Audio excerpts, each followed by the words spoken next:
On March 2nd, 1867, U.S. President Andrew Johnson signed the Congressional Charter for Howard University. The university became one of only two universities in the country whose existence was enshrined in federal law.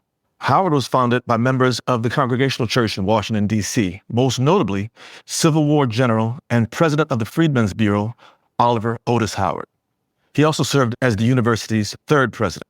Howard's origins align with the nation's origin. In every respect, the end of the legal enslavement of people of African descent in the U.S. was the birth of a new nation. And HU, Howard University, played an integral role in shaping the course of its history. From MSRC, the Moorland-Spingarn Research Center, on the campus of Howard University, I am Dr. Benjamin Talton, and this is On the Yard, a podcast that uses MSRC's archival collections to shape conversation, explore stories, and uncover the ideas that drive change, and celebrate the history and culture that define the global Black experience. For this episode, On the Yard, I'm joined by MSRC's own Sonja Woods and HU alum, Abdur-Rahman Muhammad. Welcome On the Yard. Thank you for having me. Thank you, Ben. First, let me say how excited I am about this conversation. I'm not interested in a competition, but I always say that between the two of you, we have the best historical minds on the history of Howard University. So this is going to be very interesting, but most importantly, it's going to be enlightening to our listeners. So let's get into it. But you could just tell us a little bit about, Brother Abdur-Rahman, your Howard origin story. Like, when did you arrive and when did you graduate and what brought you here? Well, I first stepped foot on Howard's campus in 1979. That's the first time I visited the campus, and I enrolled the next year, 1980, in the Center for Academic Reinforcement, as it was called back then, the Carr Center. From Providence, Rhode Island, originally, I was part of the class of 1984, although that's not exactly when I walked. You know, that's one of those Howard stories. I actually took my degree sometime later, but I was, class of 1984. I was here with so many illustrious personalities at that time. And I had a wonderful Howard experience and just fell in love with this venerable institution, this magical place. Who are some people out of that class that we might know, 1984, 85? Santita Jackson, the daughter of Jesse Jackson. I was here with the daughter of Bishop Desmond Tutu. Okay, that's right. There was a lot of people around in those days. Yeah, fascinating history. But let's go back a little farther. Let's go back to 1867.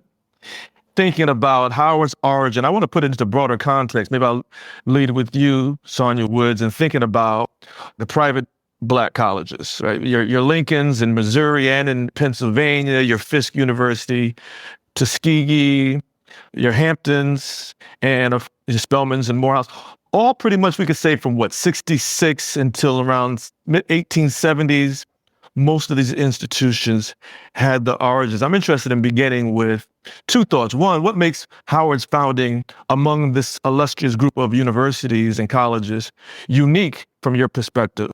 And also, let's get into what's going on in this period that called these institutions into existence. So Spelman and I believe Tuskegee were a little bit later, right around 1881, I believe.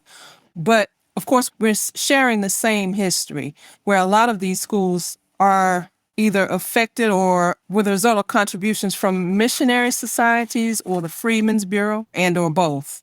So you're talking about churches and the government.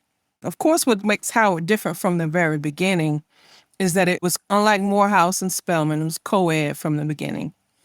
There's a committee of founders at Howard. There's 17 men. I think that's different from all. I'm not sure about Lincoln, but as far as the rest, I believe there are one or two founders. This was a committee of men at Howard who were pretty much all Congregationalists, and then we're in D.C. So it's a federal location, different type of municipality. It's the South, but it's not Georgia or Alabama or Tennessee. You know, it's the South, but it's the federal city. And the first students were women. That's always interesting that when we talk about Howard's history and we say that, we don't really contextualize that a lot. But the first students who were enrolled were indeed women, and they were indeed Caucasian, and they were daughters of two of the founders. So in essence, it's a way that the founders did strategically, I believe, to say, this is how much we endorse our project. Oh, that's an interesting point. Yeah, I like We that. endorse our project because we're letting our daughters, and you have to understand that these women weren't enrolling in college.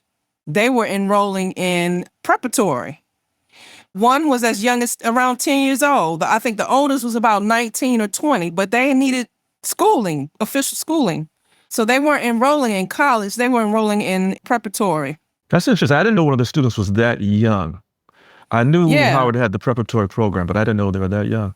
And I do like this idea of they were really endorsing this project. This is a way that I am white. I'm a white man, and I have daughters. We are building this school essentially for the freedmen's education, not just teachers and preachers, but this is for the freedmen, but I'm sending my children here. And one of those founders, Danforth Bliss Nichols, 3 of those daughters were his, and Bliss finished Howard as well with a medical degree. Oh, really? So it's an endorsement. Right. No, that's fantastic. Abdur-Rahman, what do you want to add to that in terms of what stands out in the origin story of Howard University, just from the inception? Well, just to dovetail on what Ms. Woods has said, Danforth Nichols, he's one of those characters. He's like the Forrest Gump of the early Howard years. I mean, he's in everything. He's the librarian. He's part of the first graduating class of the medical school. His daughter, Matilda Adams Nichols, is actually the first woman graduate of Howard to earn a bachelor's degree at Howard. She's the first female graduate of the collegiate program. And so the first white woman to receive an AB at Howard University is his daughter, Matilda Adams Nichols. I would like to take maybe a little issue with Ms. Woods in that it appears that Howard was conceived as a racially integrated university. That was actually the vision. It was an anomaly. It was far ahead of its time. People at the time didn't know what to make of it. Is this a black university? Is this a white university? I mean, what's going on here? You have to remember, Howard was founded almost a year and a half before the ratification of the 14th Amendment. Okay? I mean, just think about that. Because education, the college degree, it supplies you with more than the ability to prosper in the job market. Education is a sign of social status, right? Even today, maybe 1 out of 10 people have a college. I mean, to have a college degree really meant that you were kind of a somebody. It's also worth reminding that the 14th Amendment, so we're ahead of the 14th Amendment, which gives equal protection under the law and grants the formerly enslaved citizenship. And we're a few years ahead of the 15th Amendment, which gives men of voting age the franchise. So just for context. That's correct. And so they conceived of this university as a multiracial, no regard for gender. And, General Howard, when he purchased the property, he was told, look, you're either going to buy all the land or none of it, because I can't sell you this land. The man's name is John A. Smith, and it was called the Effingham Farm. He said, I can't sell you just a portion of this land for a Negro college because it will devalue the surrounding lots. So I have to sell it all to you or sell none of it to you. So General Howard said, it was 150 acres. So he said, well, what do you want? He said, I want $1,000 an acre, which was a fantastic amount of money in that time. Astronomical. And the general said, okay, just like that. Okay. Now, there wasn't any real money in the budget or whatever, but, he had a vision. And the land was, it was 150 acres. Now, he didn't get all 150 of it because Smith couldn't produce title for like maybe an acre of it. So it ended up being like 149, and they paid $147,000 for 149 acres. But it went from Georgia Avenue to the west, all the way down to Florida Avenue to the south, which was Boundary Street at that time. It wasn't called Georgia Avenue. It was the boundary of the city. Remember, Howard was in the county. Howard was in the boonies. It was in the country. There was nothing there. There was a Campbell Hospital. There was a military base there at one time, Civil War, but that was a Union, but that was it. And that's one thing I'm always insecure about stating this. I just want to, for the record, because you all are the experts, Howard was founded on 10th Street in the district, but it was built, the campus was built north of the city line, north of Boundary Street. Well, that's a good point. It wasn't founded. Yeah, that's correct. It was founded at the missionary meetings of the 10th Street Congregationalist Church. The divisions of this, or branches of this. There was the first Congregationalist Society, and it's the first Congregationalist Church. The first president of Howard University, his name was Charles B. Boynton. He was also the reverend or the pastor of the church, and he led the church. General Howard was the leader of the society. And the roles of both of these organizations, they would kind of overlap, and it wasn't as clearly delineated. You know, there was always a personality struggle between Boynton and Howard, and that will manifest itself after the founding of Howard, when Boynton will only be president for about 150 days as a result of a philosophical disagreement that you could say that he had with Howard. But you're absolutely correct. It was established in these church meetings, not on the grounds, not on the campus. The main, what we call the main campus the today. main yard, yeah. Yeah, it was. I was just thinking. Yeah, it was in the residence of one of the founders that it was founded. Deacon Henry Brewster. Right. Deacon Henry Brewster. It was 10 of them. You know, at first, as you know, it was conceived of as just a theological seminary. And it really was the result of another deacon, Benjamin F. Morris. The previous day had come from the Wayland Seminary over there on 15th Street, and he saw a graduation ceremony, you know, of about a half a dozen Black boys reciting their lessons and going through the ceremony, and it was so impressive. He came back to the meeting, and he said, hey, why don't we do something like that? We, the Congregationalists. And as things progressed, by the time you go from November, those first few meetings, to the early part of January, it developed into a full-blown university. Correct. And it was founded as a university. It wasn't founded as a college, as a preparatory school, as a normal. It was founded as a university. Right. As they were meeting, it started as a theological seminary. Then they said, wait a minute, these folks are going to need teachers. They need teachers. So then it was a theological and normal institute. They were calling it an institute, theological and normal. I'm glad they dropped that one. That would remain controversial. And then, you know, they called it initially the College for the Instruction of the Youth in the Liberal Arts and Sciences, but they finally settled on a University for the Education of the Youth in the Liberal Arts and Sciences, and that is what's written in the charter.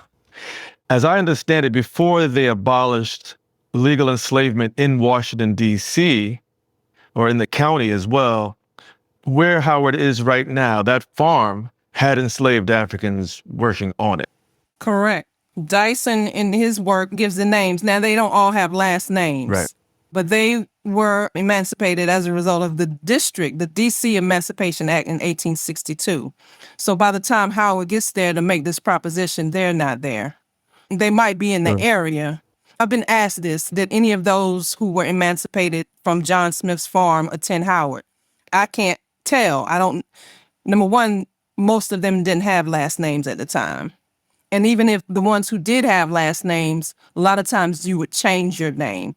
So I haven't been able to confirm that. But also in talking about the surroundings of Howard, Muhammad talks about, that was Boundary Street. We're blocked into the county. So there's also what was known as Cowtown. Like, this was really rural. There was a beer hall there that Howard used as one of the first classroom buildings, probably, I think, for the law school. There was a German beer hall that ended up on the property. And there were creeks and rivers and groves and lots of trees. And they say that's how we get the reservoir. It was very dark, too. At night, it was treacherous. Going up to that hill, it was frightening, man. It's hard to conceive of now, you know. Right. But back in those days, I mean, you know, you're talking about maybe 3 buildings. Right. Right.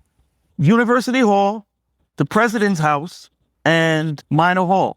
Now, there were other homes up there, too. I mean, you know, there was a community. Those weren't the only buildings, but I mean, those were the only like university buildings and then the homes of the faculty and the students. And the thing about it is, when General Howard bought that property, 149 acres, he delineated what he wanted for the campus, and then he divided the rest of, and it was a lot of land. It was a lot of land, as you know, it went all the way up to the soldiers' home and cut across Hobart to Georgia. That's a lot of land. So, I know Michael Winston saying when Howard was founded, because they sold off those plots, Howard began with an infusion of capital, unlike a lot of other private black colleges. They didn't begin poor. You know what? That happened because the site was so spectacular. Howard sits on one of the top 3 highest points in the city. Mm-hmm. The highest is St. Albans, where the National Cathedral sits. But because of, like, even, you know, when we were undergraduates, when you go in the chemistry building, whatever, you could see Capitol Hill and whatever. I mean, you know, it's a spectacular view. So what he did was he divided it into lots, and he sold the lots at 4 times the price that he paid for the land. Even though he bought it for an astronomical price, he sold it for higher. 4 times, and he had no problem selling it. None. But who's buying it? Faculty are buying it. Board members are buying it, right? This was an interracial, like, university village around a racially integrated university at the time of the passing of the 14th and 15th Amendment. Is this Parkview, Columbia Heights? Like, what are the neighborhoods where they're buying these parcels? Well, LaJoy Park was LaJoy part of Park, it was basically part of the property that he bought. But not only that, Ben, see, you have to go back to understand that the answer to the question you're asking. You have to go back and look at the early photographs of the campus. Mm-hmm. There were houses all over the campus. For sure. Like, think of General Howard's house that we know today, right? Think of those dispersed all throughout. There's only one classroom building, that's University Hall. All the rest of that land back there were homes of the faculty and their wives and their children and the board members and the whole Howard community. And it was interracial. Now, keep this in mind as well. I don't know, maybe half of these founders were military generals, and they ran the campus that way. Okay, they had revelry in the morning. You had to come out for inspection. They very heavily regulated the interactions and relations between the young men and the young ladies. You know, there was a very puritanical ethic there, you know, that Protestant, that Puritan that they were bringing from New England. But yeah, it was an experiment, and it was ahead of its time. Let's talk a little bit about that same thing. We're talking about the faculty and staff and the presidents, but who are the people who are in the surrounding area? Who are the first students beyond this first group of white women? What are the conditions of the people? We're only 2 years out of emancipation. So how do we describe the condition of the people and who's in the surrounding area as well? When you talk about the conditions of the people right after slavery, because of the emancipation, the DC Emancipation Act, DC became a draw to enslave folks who were right across the Potomac in Virginia and then up in Maryland. Geography is a big part of history, so you really got to pay attention to how. I was coming back from DC on the train yesterday. I got my Google Maps going on. I'm watching the blue dot, and I see, oh, Maryland's right there and Virginia's right there. Like we're going over the Potomac.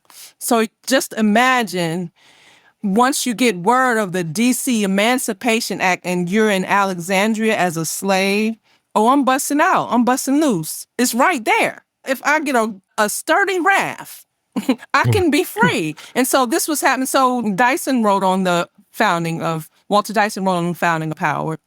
And also D.O.W., Dwight Oliver Wendell Holmes. Correct. But they quote the Negro population of D.C. In 1860, there were 10,000. Over the next decade, and we're doing this by census, over the next decade, it triples. So we go from 10,000 in 1860 to 1870, now it's 40,000. And so we got a problem. We got people squatting in abandoned homes and in alleys, and it just, they have nothing the material condition of the people were troublesome to the municipality, and for people like Oliver Otis Howard, who had seen some of this as the commissioner of the Freedmen. He had people visiting, he visited a lot of Freedmen schools and areas in the South, but now we have this geographically small city where it's overrun. And this is one of my favorite, I say one of them, but it's probably my favorite quote from Howard. And he's talking about how do we fix this condition, because he gave tickets for meals. He had soup kitchens. He gave out rations and clothes. This is the Freedmen's Bureau in D.C. After visiting all these schools and getting reports from his agents, he could tell education of the freedmen's children and of adults, as far as practicable, was the true relief. Relief from what? Beggary and dependence. This is part of what he's seeing and trying to fix the conditions of the people in the Capitol, which was overrun by freedom seekers, people who had emancipated themselves, not D.C. folks, but Maryland, Virginia, and folks from everywhere else were coming into D.C. And the person who was tapped to oversee the well-being of these, what they called them in those days, the contraband, right? The contraband camps. Because, contraband is something you kind of smuggle in and you're not supposed to have, right? So the contrabands were these brothers and sisters who had escaped enslavement, come into Union lines, and they were called contrabands because they were, by law, theoretically, they were supposed to be returned. Essentially, they stole themselves. They were stolen. Yeah, under the compromise of 1850, the Fugitive Slave Act, someone escaped slavery into a free territory, right? That municipality is responsible of giving them back. But now, what do you do when you have half the country that is claiming that they're a separate nation? They're no longer part of the United States. Well, do I have to return this individual back to slavery? Am I obligated under that law anymore? So Benjamin Butler, who was the general down in Hampton, when these folks were showing up behind the lines, he had to figure out what to do with them. What sense does it make if I give this manpower back to the South to help them prosecute this war? So this was what led to the First and Second Confiscation Act that was signed by Congress that allowed the Union to keep these individuals and to put them to work for the Union cause, for the side of unification of the country. But as Ms. Woods so eloquently said, as they started pouring into the city, okay, they were raggedy, they were hungry, they were cold, they were freezing, they were filthy, right? They're drinking from unclean water supplies. They're catching all type of disease imaginable, typhoid, whooping cough, smallpox. They tried to house them over there right across from the Capitol in the old prison that sits where the Supreme Court is today. Then they moved them over to what was called Duff Green's Road. It was just nothing but a bunch of tenements. And the smallpox broke out so bad that, because it was right across the street from Congress. Okay, you got Congress right across the street with all the smallpox and typhoid and whooping cough and everything. So this is when the quartermaster general, I think his name was Elijah Green, he tapped, guess who? Danforth Nichols. There he is again, right? Official with the American Missionary Association. This is before the founding of the Freedmen's Bureau. This is like 1862, 63, this is around there. And it's Nichols who's going to establish that Camp Barker over there on 15th and R Street, where Freedmen's Hospital is ultimately going to be, founded. And then it will be moved to, its present, it will take over the present location. The Campbell Hospital that was over there between 5th and 6th. But the point is that people like General Howard, Danforth Bliss Nichols, Samuel C. Pomeroy, Benjamin F. Morris, and all the rest of these founders, as far as I'm concerned, they had a heart of gold. Yes, it's easy today to say, they were paternalistic or whatever. I heard somebody, what I heard last year? Somebody said, one of my, black nationalist brothers, well, when are you guys going to change the name of Howard? Well, that's what I want to get. That's what I want to get into. I I want to said, get guess into that. what? Never. Never. That's never Yeah. happened. Never. Well, it's written into law. When I was a student in 1993, there was a protest, and one of the demands was to change Howard University's name to Frederick Douglass University, one of our longest-serving member of the Board of Trustees. But let's get into Howard. Where the university is named after him. We already talked about the outsized role that he played, not just for the university, but in this period, transitioning people of African descent from enslavement to freedom. I'll start with you, Sonja, with just some things that we should understand, particularly our students understand about Howard as a leader, Howard as an individual, and also just Howard as an administrator. Some things that you think that are important for us to know about this individual. Reading the autobiography is fascinating. And I mean, I'm not talking about just the period where the founding of Howard begins, but his experiences in the Civil War. It's important that Brother Muhammad said these founders a lot of them were military veterans. Not only were they military veterans, a lot of them were ministers or clergymen. And then you have the congressmen, and then you have the bankers and the businessmen. But their experience on the battlefield and in the camps, not necessarily battlefield, but in the camps certainly is where they are seeing and witnessing the character. It's like you starve somebody of food, you lay a sandwich in front of them, it's going to be a ravenous, you're going to see somebody attack the sandwich. But they use the same metaphor with education in the camps. You see somebody who is ignorant or illiterate or, doesn't know the English language well or has no education. You give them the opportunity to learn something, and this is what was happening in the camps, where they were teaching each other and other folks were teaching them how to read, write, and count. Witnessing that is the impetus for how a lot of these HBCUs were founded. Howard, Hampton, Fisk, and many others. The Lincoln of Missouri was founded by 5 colored troops, veterans. So it really is the Civil War and their experiences as veterans and their networks, the people that, and this is how we get a Frederick Douglass as a trustee. This is how we get John Mercer Langston as the dean of the law school. It's who they knew from the Atlantic coast all the way to Ohio, all the way down to Texas. It's the networks and the people who were leading the self-emancipation, if you will, of our people into these camps. And so we're really talking about anti-slavery cliques, anti-slavery organizers, and we're talking about the Underground Railroad. And so a lot of the Shad family goes to Howard. They're in Canada. We got several Shad family members who are instrumental as Howard students, faculty, and staff. Had they escaped from slavery to Canada and came back down to go to Howard? The Shad family were not slaves. They were people of color, but they were free, but they were the leaders in abolitionist movements in the Northeast. And you had pockets of, whether you're talking about Philadelphia or in New York or up around the Great Lakes area, certainly Ohio, you have folks who were organized in secret. When people think about the Underground Railroad, it's always white folks that they seem to think about and don't understand how much our community, our people ran that. And when we talk about the Underground Railroad, it's the money came from outside of our community and some of the properties but really it was our ability to think.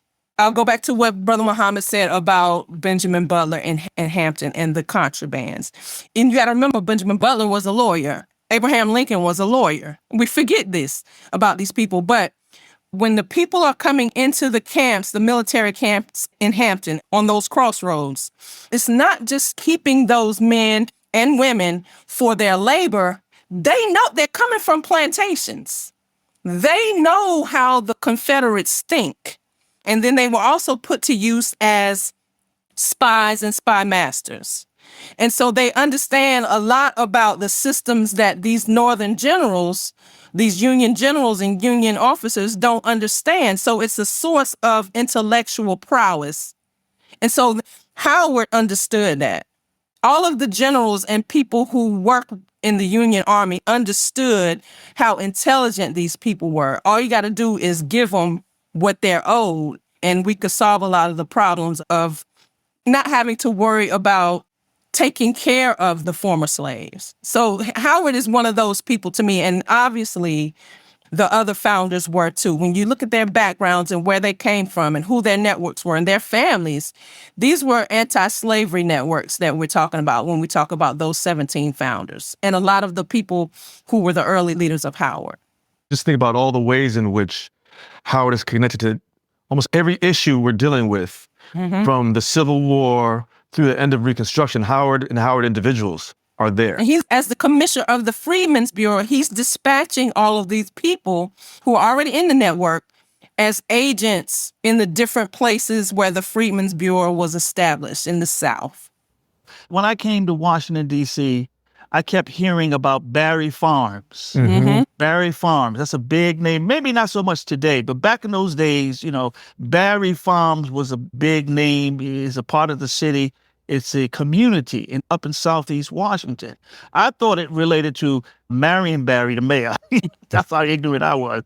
But no, it was related to the Barry Farm. Do you know that it is General Howard who purchased that land with Freedmen's Bureau money and built those homes so that Black people could buy homes in Barry Farms, which is as far away from Northwest as you can possibly imagine.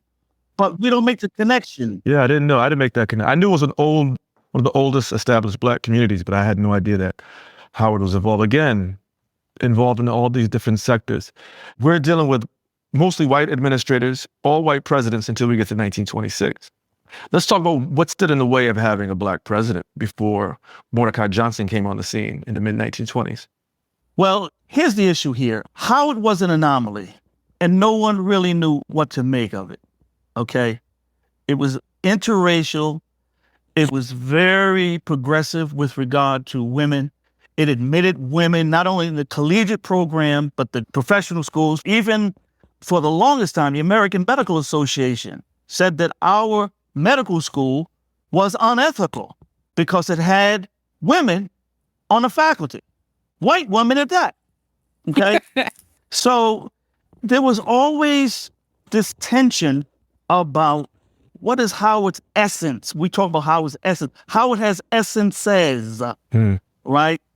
But because of this multiracial makeup of the university, as time goes on, people are trying to figure out, there's a sense where Black people on the campus, Black folks in the community, the Howard community, are feeling uncomfortable being around the way. For example, you know, the medical school, okay? The medical school up to Mordecai Johnson never had a Black dean, all right?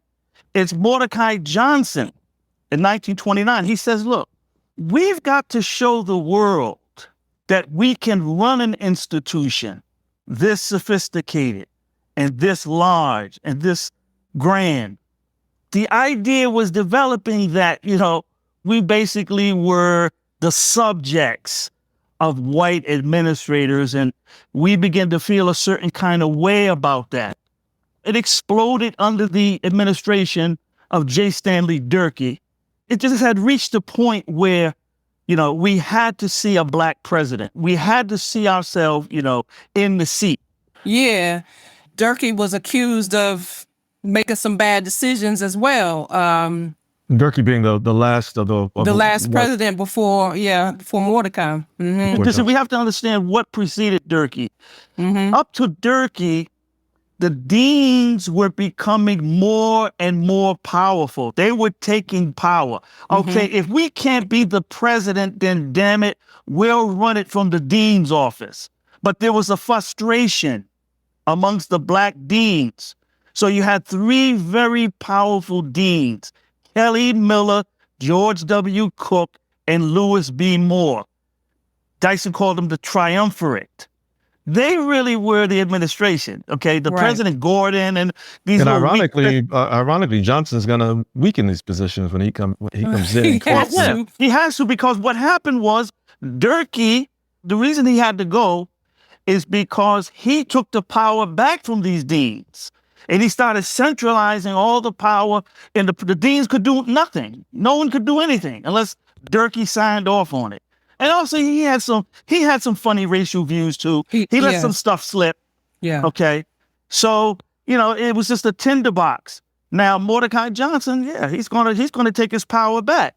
Yeah, because we're going to have some great conversations about Mordecai. And Zora Hurston writes a very nice essay where she's describing the Durkee presidency and her time here at Howard under his presidency.